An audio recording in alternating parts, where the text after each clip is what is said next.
पुण्यात सध्या हेल्मेट सक्तीची जोरदार मोहीम सुरू आहे, पण लोकांना कायद्याचं ब्रह्मज्ञान सांगणारे पोलीसच कोरडे पाषाण असल्यासारखे वागतायत। पाहुयात हा खास report. No helmet no entry हे दृश्य आहे पुणे पोलीस आयुक्तालयातलं।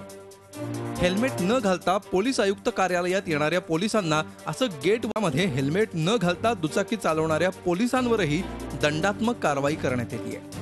गेल्या 2 दिवसात तब्बल 130 पोलिसांवर अशी कारवाई करण्यात आली आहे। दुचाकी चालवताना हेल्मेट घालणं अनिवार्य असून या कायद्याची सध्या पुणे पोलिसांकडून कसून अंमलबजावणी सुरू आहे। हेल्मेट न घालणं तसंच अन्य वाहतूक नियमांचं उल्लंघन केल्याबद्दल आतापर्यंत सुमारे 26,000 वाहन चालकांवर दंडात्मक कारवाई करण्यात आली आहे। जवळपास 130 लोकांवरती पोलीस खात्यातल्या कारवाई केलेली आहे। 27 ते 28,000 26 ते 27,000 कारवाई झाल्याची शक्यता आहे 6 दिवसांमध्ये गेल्या, आणि 7 ते 8,000 झेब्रा क्रॉसिंगचे आणि अंदाजे 2,500 ट्रिपल सीटचे केसेस झाले।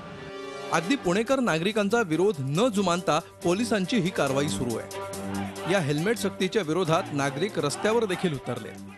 हेल्मेट सक्ती झुगारून लावण्यासाठी खास पुणेरी स्टाईल आंदोलनं सुरू आहेत। सर्वसामान्य वाहन चालक आहेत त्यांना आपण वेटीस धरू नये, याचं कारण की पुणे शहरामध्ये सरासरी 30 ते 40 किलोमीटर स्पीडने वाहने चालतात आणि त्यामुळं इथं हेल्मेट सक्तीची आवश्यकता नाहीये। पुण्यामध्ये हेल्मेट सक्ती हा आता गंभीर प्रश्न बनलाय।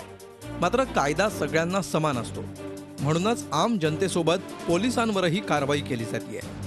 निदान या निमित्तानं तरी पुणेकरांच्या डोक्यात हेल्मेट सक्तीचं महत्त्व घुसेल आणि ते डोक्यावर हेल्मेट घालायला सुरुवात करतील। नितीन पाटणकर, झी मीडिया, पुणे। झी 24 तास रहा एक पाऊल पुढे।